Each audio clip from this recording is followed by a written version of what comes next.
የምንገባው የሼድ አንድ የዶሮ እርባታ ሼድ ነው። ስለዚህ ይሄ አንዱ እንደ ማሳያ የምንወስደው ሼድ ነው።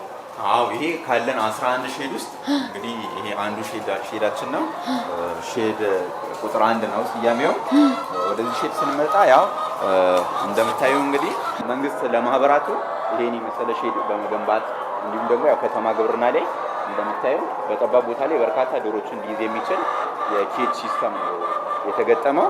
ይሄን በማሟላትና ክትትል የሚያደርጉ የእንስሳት እርባታ የእንስሳት ጤና ባለሙያዎችን የግብይት ባለሙያዎችን መድቦላቸው እንዲሁ ክትትል በማድረግ ምርቱ እየተመረተ ይገኛል ማለት ነው።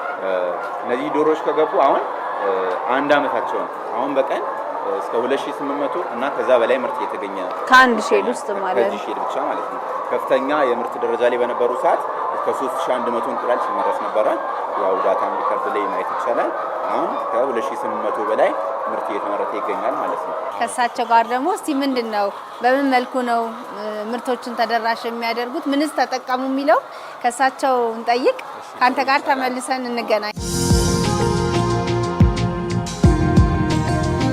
እኛ እንቁላል ሻጭ ብቻ ነበርን ከዚህ ተረከበን። መጨረሻ ግን ያው እዛ እንቁላል ቦታም ያለ ነው እዚህም ያለ ነው ማዕከሉ ረዳንና ዶሮ ምናምን ገዝቶልን ወደዚህ እንትን አለ። ምን አይነት ለውጥ ተገኘ? በስራው ምን አይነት ጠቀሜታ አለው? በጣም ጥሩ ነው። ለራሳችን ብቻ ሳይሆን ለህዝብም ነው የጠቀምነው። ገበያም በማረጋጋት በኩል ማለት ነው። አሁን እኛ ጋር እንቁላል 14 ብር ነው ሸጠው 9 ብርም 7 ብርም ሸጠናል። ወደዚህ ማህበር ስንቀላቀል አንድና አንድ የተሰጠ ሚሽን ገበያን ማረጋጋት ነው። ለትርፍ ብቻ አይደለም። የተወሰነ እናገኛለን። ህዝቡን ለማገልገል ነው ወደዚህ ማዕከል የመጣ ነው። አገልጋዮች ነን እኛ እንጂ ብዙ ትርፍ አግኝተን እንደሌላው ነጋዴ አትራፊ አይደለንም። ገበያ ላይ ለምን 30 40 20 ምናምን ከዛ በላይ የሚሆን እዚህ ግን ኮመን የተወሰነ ዋጋ ነው። አንጨምርም አንቀንስም።